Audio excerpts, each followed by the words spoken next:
And hello, folks.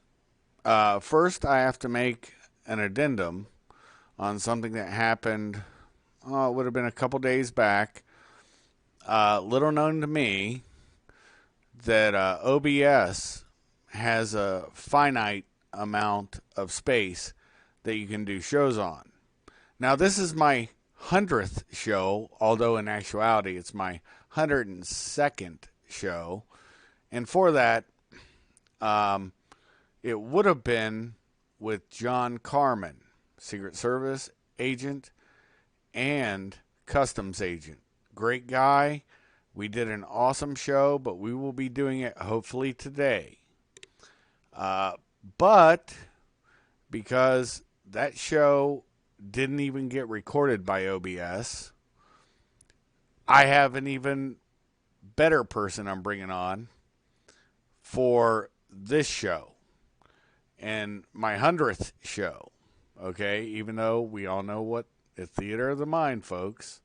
Thank you guys for sitting down on my big orange couch. Grab yourself a nice coffee, tea, soda, or adult libation. Whatever you choose. Be comfortable. Sit in Kaiser's Castle. Because tonight, I have Colonel Privateparts, Army medic, awesome guy, and hopefully me and him can get, I'm trying to set up a private channel where it's just him and I does a comedy show. And we're going to deal with military stuff, and we're going to deal with just humor of life. And with that, I introduce you to Colonel Privateparts. How are you doing today, brother? Happy to be here, Kaiser. Thank Happy. you, man. Mind if I call you Kaiser? How do I call you? Yeah, just call me Kaiser, call me Shuffy, call me asshole. It matters not, brother. Well, I could call you Dingus, but I don't know if that would necessarily suit you. A dingus among us. Yeah, that's fine, man. I look, I'm the most self-deprecating person on this planet. It's I don't know about that. There's some politicians I think might have you beat. oh oh my God. Thanks for putting me in that group, brother. Not a problem. I mean, you say self-deprecation, and I kind of start thinking, what was that bit about the Iran Contra? Oh yeah.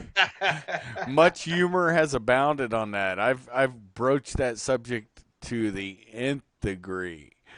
But just introduce yourself, man. Give everybody a brief intro into what you're about, how you are. I know you're a great guy, but let them know the kind of guy Some people call me you that. huh? Some people call me that. A good. Well, you're a good man. Anyway, so go ahead and introduce yourself, brother. Hey guys, well, I don't know exactly where I'm gonna go with this. Very briefly, I want to stress that served in the U.S. Army, circa 0809. Served during the time of the Russia-Georgia War. I have to be very tactical about how I phrase that. Uh, and well, I was a 68 whiskey was my MOS, which for those of you who don't know stands for military occupational specialty. Pretty much meaning I was a battlefield healthcare specialist, quote unquote. In other words, my job was to send people home breathing. I totally get that, brother. So that's good stuff. So, anyways, now the introductions are made.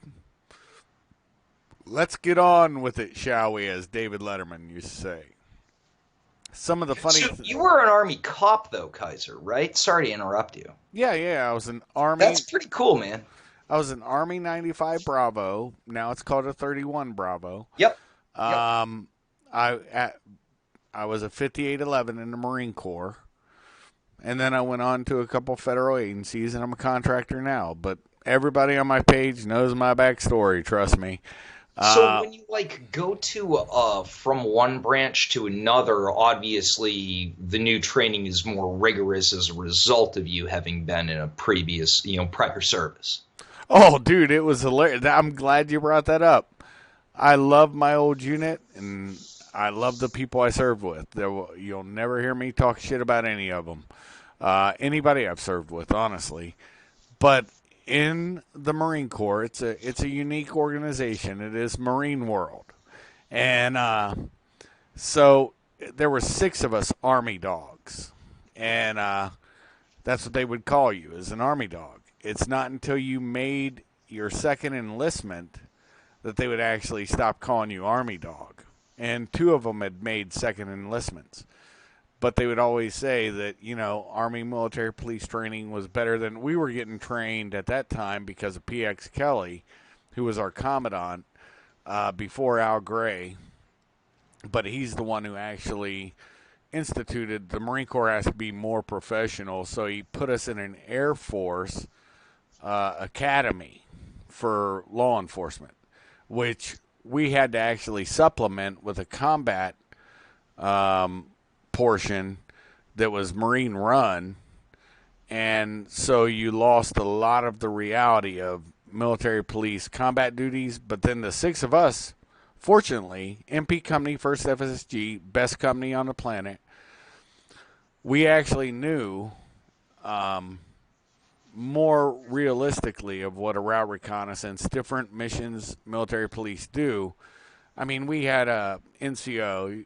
Anyways, I don't want to get into. I don't talk shit about veterans, but there was an NCO that actually said we would hump a route reconnaissance, and we used to hump the 50s. We humped every bit of fucking equipment that we had up and down Juliet areas, the mountains of Camp Pendleton, and then basically First FSG during the Gulf War became port security specialist, and that was our bailiwick. We were very good at it. We also did highway patrol investigations because we had our own CID. Um, just different kind of things that happens with military police. So, and there's only 2 military police. Never get this confused. Army and Marine. Air Force, they have security police, and they base their stuff. And we went to their school, so I know what they did. Air Base Ground Defense, ABGD, and they don't do route reconnaissance except for on the air base. They specialize in safeguarding that airfield. And the Navy, their specialty is ports on certain things. They're not really good at, well, I don't want to get into what they're not really good at, but they do their job. That's all I'll say. My point being is they will like to call themselves military policemen, and they're not. They are exactly what they're titled, but the Marine Corps and the Army have a ground mission, period. And we specialize in a lot of things, VIP security, route reconnaissance, PSDs, all kinds of things. So, but it really takes, how do I put this? They try to, there's a mystique to what MPs do, but we really do specialize in certain things. And I was just very fortunate to be in a great unit with great guys.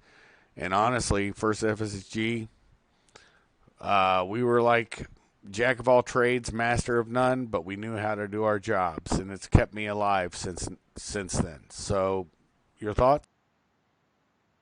Well, I never did any prior service. I only did that one. And well, I do know that just seeing the MPs around always made me feel safer. Sometimes you get a person, you don't speak the same language as them, it's just a civilian. They're scared, and a paralytic doesn't work. I Uh, totally get what you're saying. and it's not their fault, you know. They're scared. They don't know what you guys are about to do to them. And a lot of you, well, I didn't work with you guys per se, hand in hand, but a lot of times 31 Bravos come in and they took care of things. Oh yeah, oh yeah. Uh, so now we're going to get into the meat and potatoes since the introductions are done to the crowd. We'll get into the meat and potatoes of a thing that's near and dear to my heart, and you'll love this. This is from contracting. I'm not going to go. We will delve deep into some other things from back in the day, but this is from my first contracting job, so you can actually laugh your ass off. Since you were in Russia, you weren't hamstrung. Well, Georgia. Well, Georgia, yeah, okay. Uh, you weren't hamstrung with General Order One, which was no drinking, right? That's Hell no. something. Yeah, that's something specific to the Middle East. But my first contract was with you'll love this, DOJ, and it was to teach Iraqi police. Cool. Well, I get that job. It was awesome, man. For like the first month and a half, it was nothing but training the troops, getting them done. I got there in January. I'd say about mid-February. Uh, we weren't under General Order 1 because we weren't DOD. The Department of State and DOJ weren't under DOD. So don't have any illusions. The Army couldn't do anything. The Marine Corps couldn't. Nobody could do anything to us except for send us home, period, if we were screwed up. And that never happened to me because they just, I wasn't screwed up. But so, anyways, about let me think. It was about mid February, maybe early March. I don't want to disabuse anybody of this. I was in Wasset Province, Al Kut, and the Poles, the Polish Special Forces, had set up a bar. And what they were using was a hunker. It's like their version of a Hummer, but it almost looks like a Jeep Land Rover mix of a vehicle, if that makes sense to you. Yep. And those guys used a hunker radiator that they got from Supply to start a still for vodka. Huh. And one of those big plane bunkers that you saw getting blown up back in the day from the beginning of the Gulf War and the second Gulf War, this is 2005. By the time I was there, was fully intact. The vent hole where the jet exhaust would go up and out, we used that to cook a whole goat. We would use RPG boxes where they would come in to turn it into charcoal, and we would cook through that vent. I'm a welder because I'm an iron worker, and we welded a box. I made a little handle to skewer through. By the way, how was it though? Oh, dude, that Was it goat. was it was it good? Oh, it was The goat? awesome. Oh my All right, god. okay. We would take turns while we were drinking Polish vodka that was homemade. Oh my god. And we would all take turns spinning, like skewering a Right. pig. Turn the goat Yeah, over the. turn to goat, season it. Yeah, all that. And slow cook it though. It was actually a really nice setup we had. We used to Was it call. like legit halal meat? Oh You yeah, it know what they was. call it, shawarma. Yeah, we bought it fresh. We'd slaughter it. We'd give it a name, take a picture of it, and then kill it. That's Christ. that's what we used to do. Yeah, and skin it and everything. We And seen fucking MREs and Jimmy Deans, dude. That would have been fucking awesome. it was absolutely awesome. But they charged an inordinate amount of money for the fixers that we had, the bus drivers, to bring in our beer or our booze. And there was one guy, he was an older guy. He actually had a little scam where he would go back to the airport once in a while and bring back a bunch of bottles of Jack Daniels and whatnot. So we'd have to pay, I think it was like $50 for a bottle of Jack. I think it was, but we were making stupid money. So don't get that twisted. And so, anyways, either that or the Polish, You don't mind me asking, pause please, yeah. though. If you don't mind me asking, was you a contractor at the time? Do you have rank? Oh, I was a contractor, but I was considered an '06. Yeah, All right. yeah. Yeah, if memory serves me correctly, a lot of combat contractors are paid pretty bloody well. Oh, I was making. I don't have any shame about it. I was making 16.8 a month. And Uh, I don't mean to derail any, but I know a lot of contractors get very sensitive about the term mercenary. So right. you don't like that term, yes?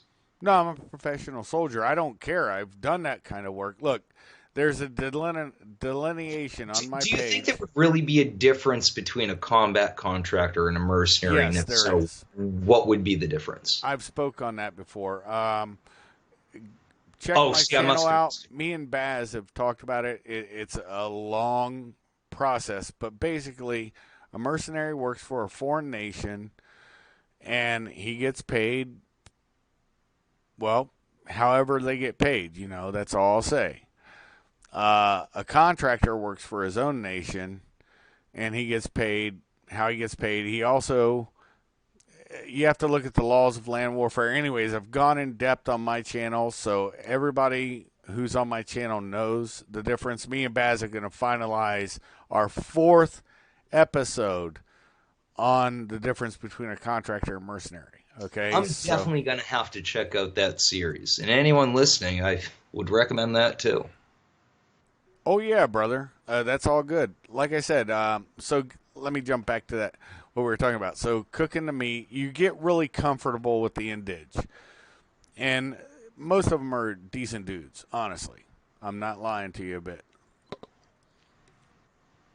and they understand you're a Christian, so they'll be like, "Yep, I'll go buy that for you." If you can't go buy it for yourself, which if we had to go to Baghdad, we'd just buy our own stuff, and then honestly, there became a thriving market in coot, but it was always that severe markup.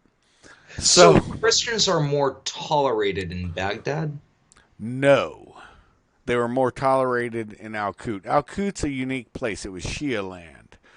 Baghdad, it was off the chain. But the actual Christians that I know that were in Wasit province, Al Qut, Ad Diwania, all the different cities encompassing it, they were more clandestine. They would say they were Muslim, but then when they got alone with you doing something, if you're teaching a thing, and like we had this kill house, and they get done doing it, and if they knew you were like a Christian, they'd quickly pull a little cross out of their pocket and be like, "Me too. Shh, don't say nothing." Really that Yeah, bad? yeah, it's that bad. Wow. Yeah, yeah. You know, Anyways, it reminds me of at the moment I work for the Salvation Army Citadel, and I hear about these missions to China, right?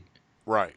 And I have it on good authority that people are legitimately prosecuted over there Oh, merely for their beliefs. they are. Yeah. I mean that's a fact. But anyway, so let's get back to the funny. Yeah, right, Uh, right, right. so the point is anyway. So I send home. Well, I don't send home first. The internet and Skype were brand new in '05, and so through Skype and through the internet, I start ordering MrBeer, and I'd have it sent to my home address, and I'd call up buddies or whoever, and I'd be like, okay, there was a company called MrBeer, and I brew beer. That's something I do. And I'm like, this is a basic thing. You make your wort. It's super easy. I can get a hot plate. I know how to do this shit. So, anyways, I get my first couple MrBeer things in. I'm making Hefeweizen. I ordered like 120 bottles, I believe, if memory serves. And I still got a bunch of them, but I don't think I have all of them anymore. Uh, I still use those bottles. They were plastic bottles. I've got a couple that are actual glass, but glass can break, and then you have nastiness in your little hooch. And what I would do is keep it cool as I could, and I'd just make my own beer. And so by this time, my wife, my friends, all of us were shifting these big boxes, the Foot Lockers that people ship their shit home and back. That's why I have so many of them. And so I'm producing beer. Well, all of a sudden we had a program director. It was the first time, I'm working as a contractor. I'm dealing with a program. I've been a program director since then, but this old guy, dude, he was like 70 years old. Don B. I'll just call him Donnie B. I'm not going to give his last name. He's dead now. Me and him never really got along. He was the only other former Fed I really ran into over there. And he lied. He said he was FBI. We did a Nexus Lexus on him, and he was fucking ATF. He's still a good dude in some What? ways, huh? That don't make much sense. Well, no. If you knew federal dudes, they sometimes they'll. Why'd they be sending an FBI ATF guy over to Iraq? This was an ISATAP contract, International Criminal Investigations Training Assistance Program. We're just teaching Right. cops. Yeah, Okay. yeah. Now that makes sense to me. Yeah, and he was the program manager because he lied and said he was FBI. He wasn't. Yep. He was ATF.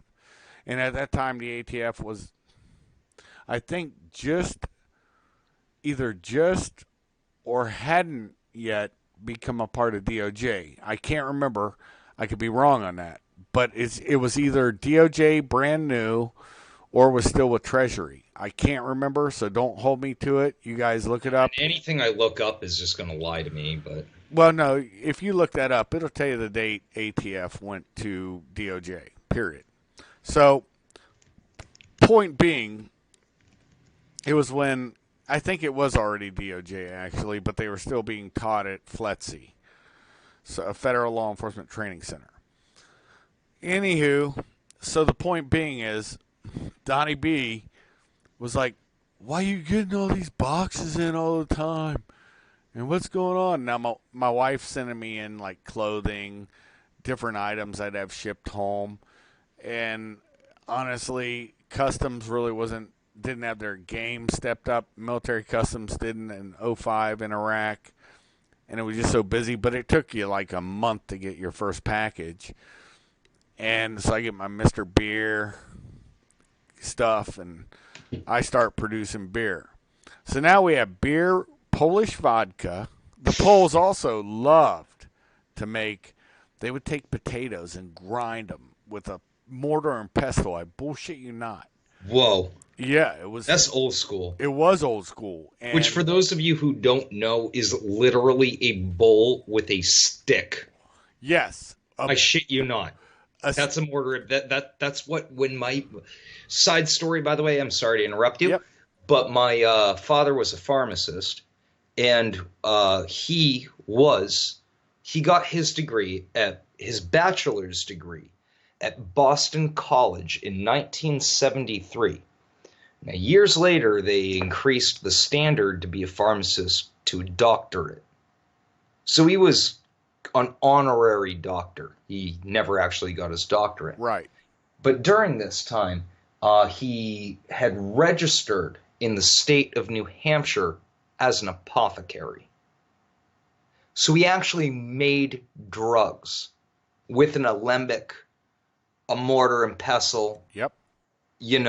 a calcinator, a friggin' Bunsen burner, a chemistry set. The guy would literally Yep. friggin' make drugs back in the 70s. Like he Yep. knew a thing or two about chemistry, and it was just part of his job. So I just think it's funny. Mortar and pestle's not something I hear very often. It's something I actually happen to know what it is. I have one myself, but it's used for other reasons. So Well, we have a actual apothecary here in my town, and the nice thing is his dad was probably similar to yours. His dad's like 80 something probably, and but the son is an actual doctor. You know that it is a doctoral thing now. But anyway, so they would mash the potatoes up with this mortar and pestle. They'd go get some oil from the local market, vegetable oil, whatever it was. I can't remember at this time. And they would pour it in a pan and over, remember the fire that we were talking about, that we would cook it. They would make potato cakes, bruh. Legit Oh, potato oh. cakes. And I was having like Tony Sacheries sent to me and all these spices. And so I'm getting all these Footlockers and I'm sending Footlockers What they back. use for butter? Uh, there was no butter. I mean, Oh, unless you went to their DFAC. I mean, there was butter, right, but right. but these things were so good. They were so crisp. It was like eating a giant potato chip, man. Oh man, Oh yeah, it was it's righteous. almost breakfast time where I'm at, actually. Oh, nice. So you know what I'm talking about. It had the flavor of a Arby's potato cake, except it was thin and crisp. Oh, probably like 100% better. Yeah. Oh, it was. But Oh, it definitely was. But anyway, so the greater point is so here we are nightly going out and just having a good time. Teach the troops during the day. Get up at 7 in the morning. Go teach the troops from like 7 to whatever. And then there were some times where we'd be out with them all night or whatever. Or things would come up, and so we'd have to work that way. But there was always, we called that bunker, that aircraft bunker, Alibaba's. I had a friend of mine send me an actual mirror ball, and we had that hanging off of a little false with ceiling the that we smoke made. coming up out There of was it, no smoke, brah. I was Just the smoke of the fire going out that. But we hung it up in a weird way. We made like a false ceiling. I mean, it became, people were going there, brah. And that one dude that sold the expensive booze actually fucking grabbed a building next to it and started selling out of it. And him and Donnie B were best friends. that's Donnie fucked up. Donnie B died like, I don't know, 4 years ago or something. And yeah, so anyways, we didn't really like each other. So one day he comes up to me, he goes, "Why are you getting all these boxes, Chef? What are you doing?" And I'm like, "Oh, well, you know, we're in a lawless nation. I figured I'd be the first meth maker." Now, I don't know the first thing about making meth It or was a anything joke. else. It was a joke. And by this time, it's, I don't know, I left to go spend uh, 45 days with my wife in Europe in September. So it would have been a couple months prior to this that this actually happened. He's like, "What are you doing?" I said, "Well, I got some guys coming in to add on to my chew because you know there's no law here, so I'm just gonna start making meth, man, and getting these fuckers addicted to it in class. You know, keep them up because they're always sleeping." And this fucker's like, "Huh?" And I'm like, "Yeah, Donnie, yeah, that's what I'm doing. You can't And this stop was me." the ATF agent. Yeah, this is a former ATF agent. And I'm like, "Yeah, there's nothing you can do about it." I said, "You can send me home." I said, "But there's no law I here." mean, technically, you're not wrong Right. because you're in a foreign country where they don't have laws about Well, they that. have laws, but they just can't enforce them. I mean, everybody's got guns. So, anyways, the point being is, he's just like, "Huh?" So, this is the funniest shit, bro. So, as this is going on, my beer production's massive. And I know I'm going home on leave. So I start sending my empty bottles out, you know, and they're empty. They're clean, washed, everything. I'm just sending my MrBeer bullshit out. And I figure when I get up, I was going to Mosul, and I knew that. And what Donnie didn't know is I knew that, though. And he comes up to me all cockstrong. "Hey, Chef." I'm like, "What?" He goes, "I know you're going on leave. This is the day before I'm going on leave." And I already knew where I was going. And so everything basically was out of my crib and my chew. Dude, that thing was, I had like 8 MrBeers. Everybody else started producing their own MrBeers. Uh, and you could always get the wort. It's weird. They have like a pre-mixed wort. You just add water. It's not like how you have to make it over here and you add sugar. That's very difficult for me to picture. Yeah, and you just get sugar, which you can get on the economy. So Yeah, yeah. it was not Huh. an issue. And you Well, sugar. I bet sugar was at every bazaar down there, though. Oh hell yeah, we Yeah, go yeah. out It to was the probably all bazaars. over the place. Oh Wow. yeah, we went out into town, man. I mean, it wasn't like we were stuck on a fob or some weird shit or a base. We were moving, and so we were just, dude. We were producing probably. Oh, we fuck with all of us that were doing it. There's probably we called ourselves the Knights of the Oblong Table. There was this weird table that was like oblong. It wasn't like round. It wasn't square. It was just this weird looking table. And we would go in there and we'd drink some Amstel. We'd drink whatever beer we could get on the economy, and we'd also have our own. And we'd have tastings and competitions. We'd go to Alibaba's if we wanted to leave the area. And so anyway, Alibabas. yeah, that's what we called it. Jesus Yeah, fucking Christ. it was a fucking party barn, man. It was massive. And if you only knew how massive that place was. So we're all just chilling. And so anyways, he comes up to me and he's like, I gotta let you know, man, because you know you're making meth here. I look at him like, what? I'm having you put over to Mosul, which was alive and on fire back then in 05 when I got back in '05. I got back in It's a damn year I graduated high school, man. yeah, late November. I got back and I went there, but I already knew I was going there. And I looked at him. I said, "Dude, you lied to everybody about a bunch of shit since you've been here." And I said, "I've kept my mouth shut." I said, "I like you, old fuck." I said, "But the problem is, you can't tell the fucking truth." I said, "I'm going because I knew I was going, and you're acting like you're punishing me when you ain't, and I haven't made one fucking drop of meth because I don't even know how to. But I brewed a whole lot of beer, bitch." And I said, "I'll tell you another fucking thing about yourself. Your little quote unquote fake FBI bullshit. Let me tell you another thing. I know you were an ATF agent. Don't fuck with me." I was like, "You can act as tough as you want, Vietnam vet." He's a fellow veteran, bro, Army guy. Bloody, yeah, that Yeah, old, eh? yeah, he was Holy that old. shit. Like I said, man.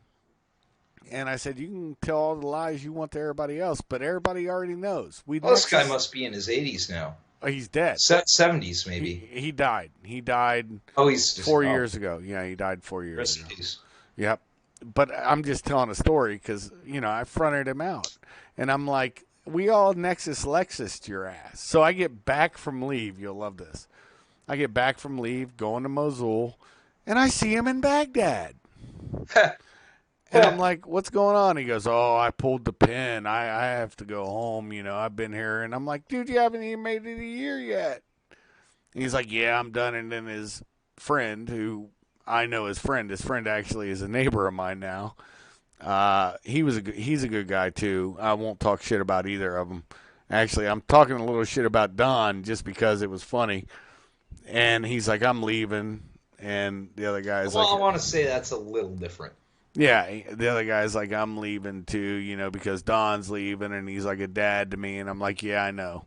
You know, I won't say, but you understand what smack assing is. And so there was a little smack assing going on, kissing ass. You made a joke. He took it literally. Yeah, but I was already You know, leaving. like, I was already leaving. But the funny thing is, he's leaving as I'm coming back. And the other funny thing is, when I'm leaving, this is hilarious too. There's a guy from Ohio, a certain county. I'm not going to say. He was the sheriff's deputy. And he's like, "Yeah, I got divorced from my wife. I married oof, this oof, girl. She was a stripper. oof. And Oh, this, that's that, and the worse. other." And he goes, as he's taking me to the airport, "I'm leaving next week because I'm going back to my new wife, who was the Ah, stripper." And What, do you get married in Las Vegas? I don't know where they got married and how it Jesus happened, but Christ. the funniest part is I'm like, cool, man. Happy for you, man. You know, sad that you had to marry, divorce your wife, but whatever. Said that you had to marry a stripper. Well, I didn't even care about that. I was like, hopefully you're happy. I had no investment in him. I didn't even know this fuck stick. So when I get back, Donnie's gone, Donnie B, and all that shit went on, and uh, he's left. When I get back. Matter of fact, the reason why I met Donnie B coming back was because he was getting picked up by the same dude that was bringing me back, who was the same dude that married the stripper, who was telling me my house is paid off, all my debt's gone, we're good, everything's great, and I can't wait to see my wife. And I guess he left that next week. Got home. He paid to have her tits done, by the way. This I is see where this hilarious. is going. Oh yeah. I totally see She where this is fucking going. she fucking took credit cards out on his house and took a mortgage out on his house, She did a reverse mortgage. and she bounced and wasn't even there when he got home. So when he's picking me up from the airport, I'm like, yo, man, what the fuck? I thought you went home. Oh, I shouldn't laugh at his misery, though. Oh, That is no, pretty no. funny. If you knew this cunt, because I got to know this cunt for a few days, because I got wounded in Baghdad when I returned. Actually, the night I returned. I got to know this little fucking freak show. Oh, I took pleasure in it. I was like, oh, man, that's sad, man. You marry a stripper and you didn't see this coming.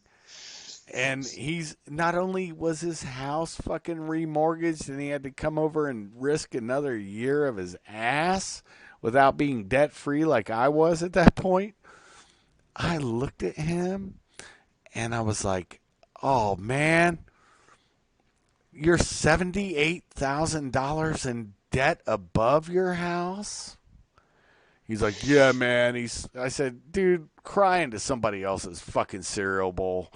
I Yeah. said, you deserve, by the end of it, he had to drive me the last time when I left in March, April, May. I think it was May of the next year from Mosul.